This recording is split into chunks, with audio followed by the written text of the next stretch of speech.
Mis queridos hermanos, ayer hemos celebrado el domingo de la resurrección del Señor. Jesús ha dicho: yo soy la resurrección y la vida. Cuando Él murió, ¿qué pasó con su vida? ¿Dónde fue a parar? ¿Dónde terminaron sus palabras, sus milagros, los sacramentos que instituyó, el perdón que había dado a los pecadores, la llamada y vocación de sus discípulos? Nada se perdió. Cada cosa que Jesús hizo, sus obras, su vida, todo quedó depositado, como siempre había estado, en María, en su corazón inmaculado, como en un cofre inviolable, como en una segunda gestación, en espera de darlo nuevamente a luz en la resurrección. Fue la fe heroica de María, su esperanza inquebrantable, su amor más fuerte que la muerte, lo que iluminó a su Hijo la vía del regreso. Sin Él, la Santísima Virgen no podía vivir. Sin ella, Jesús, aun después de muerto, no sabía vivir. Y como para resucitar a aquella niña de 12 años, Jesús quiso como condición la fe de su Padre y le dijo: no temas, sigue teniendo fe. Y como para resucitar a su amigo Lázaro, quiso como punto de apoyo la fe de alguien, la fe de su hermana María, mientras que la otra hermana Marta vacilaba. Y Jesús le dijo: no te he dicho que si crees verás la gloria de Dios. Así, igualmente, para su propia resurrección, Jesús ha querido tener como condición indispensable la fe de su madre, como había sido para la encarnación. Y si María no hubiera estado preparada, si no hubiera tenido suficiente fe o amor en el momento de la anunciación del ángel, o si no hubiera estado a la altura de su misión en el momento de la pasión, ella fue la única que conservó intacta la fe.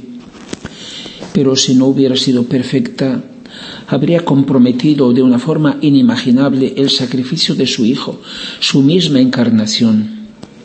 El Hijo no habría tenido en quién apoyarla, a quién entregarla, nadie que la justificara, que la pusiera a salvo. El sacrificio de Cristo habría sido inútil, y no resulta por ningún lado que Dios tuviera un segundo plan, un plan B de reserva. Y María era siempre perfectamente libre en su respuesta a Dios. Dios se ha jugado todo, absolutamente todo, con querer depender de María. Y ella ha hecho triunfar a Dios. Añadamos que si el pecado fue cometido por Adán con la complicidad de Eva, la redención debía de ser, por tanto, hecha por el nuevo Adán, Jesucristo, con la colaboración de la nueva Eva, María, el Redentor con la corredentora, y no separe el hombre lo que Dios ha unido.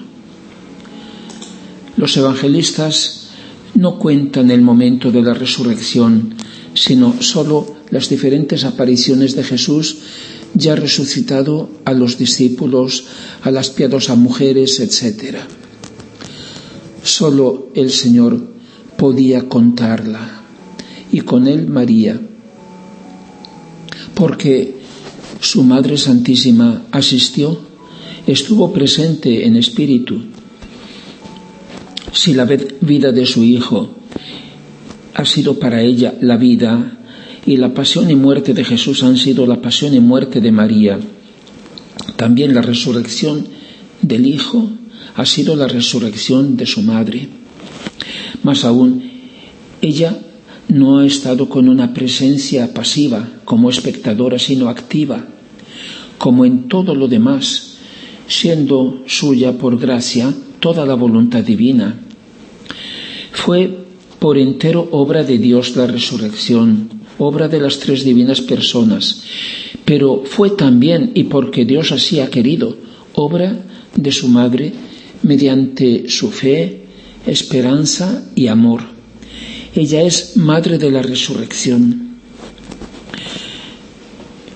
Les anuncio una gran alegría, les anuncio la gran buena noticia.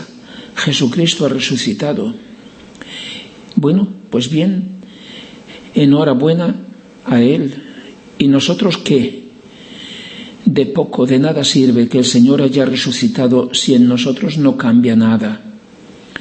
Si su resurrección no llega a ser nuestra resurrección, no se puede reducir a un eslogan. Las piadosas mujeres, los discípulos a los cuales Jesús se apareció, en un primer momento no lo reconocían. María de Magdala lo confundió y creyó que era el campesino, el hortelano. Los discípulos de Emaús creyeron que era un peregrino que después de las fiestas volvía a su pueblo. Los apóstoles que pescaban en el lago no se dieron cuenta de que era él, el que estaba ya en la playa, a 100 metros de la barca, que los llamaba. Sus ojos todavía no eran capaces de reconocerlo. Era necesario tener ojos nuevos, ojos resucitados para poder ver a Jesús como lo que Él es, para poder ver a Dios. La resurrección de Cristo debía enseguida extenderse a los suyos, a su iglesia, como una transformación verdadera, como una nueva creación. Todas las gentes debían ver a Jesús como lo que Él es, Jesús resucitado, a través y por medio de sus discípulos resucitados, primero en el alma y luego al final de la historia será también en el cuerpo. Se necesitaban los testigos creíbles. La gran buena noticia, Evangelio, tenía necesidad de evangelistas y de evangelizadores. La obra de Dios exige los coprotagonistas, es decir, a nosotros, necesita su iglesia. Las obras de Dios exigen colaboración humana porque son obras de amor y el amor exige reciprocidad. Pero no bastaba predicar la resurrección de Cristo si no se anunciaba al mismo tiempo que la barrera del pecado que separa al hombre de Dios había sido derribada, si no se mostraba que sobre el abismo de nuestra miseria se había extendido el puente de la misericordia. Estos discípulos, testigos de la resurrección, tenían que mostrar la misericordia divina, derramarla sobre los hombres después de haberla recibido ellos en primer lugar. Fue necesario que se convencieran de su propia miseria para experimentar y aprender lo que es misericordia y así abrir el corazón a la esperanza. La misericordia es el puente que nos une a la resurrección del Señor. Era necesario que anunciando la resurrección pudieran decir: pero el Señor nos ha acogido de nuevo como amigos, no nos ha echado a patadas como merecíamos, nos ha perdonado.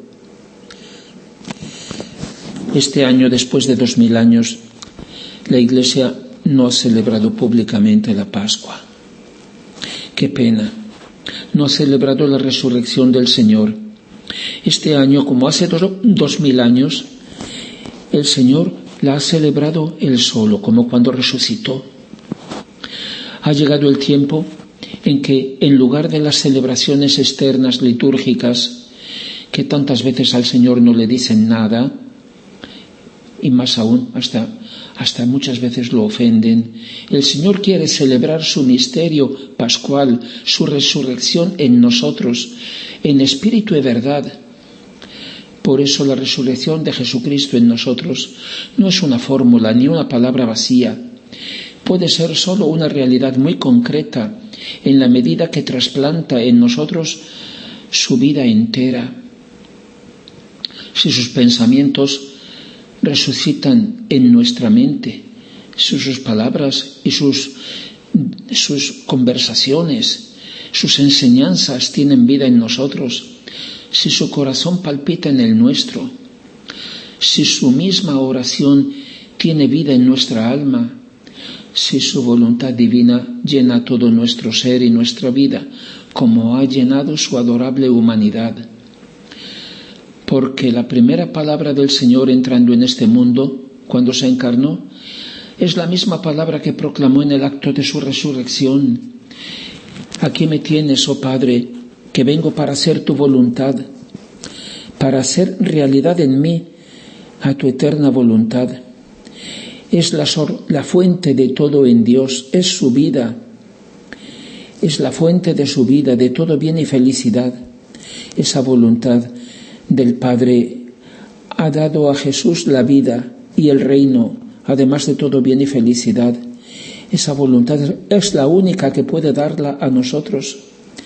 Por tanto, felicitarnos como felices Pascuas, como una buena Pascua, es desear la vida y el reino de la divina voluntad en nosotros. Alabado sea Jesucristo y siempre lo sea con María.